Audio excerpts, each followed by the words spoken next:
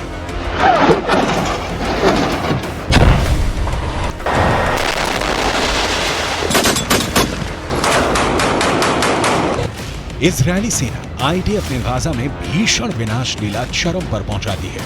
पिछले 18 घंटे में गाजा पट्टी को जमीन में दफन करने के लिए इजरायली वायुसेना ने विनाश की हद तक बम और मिसाइलों से हमले किए हैं।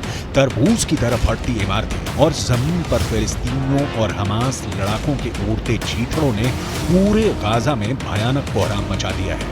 महज 1 घंटे के अंदर इजरायली वायुसेना ने 100 फाइटर जेट से 5000 से ज्यादा हमले किए हैं। उत्तरी और दक्षिणी गाजा में हर तरफ भयानक खून खराबा हो रहा है।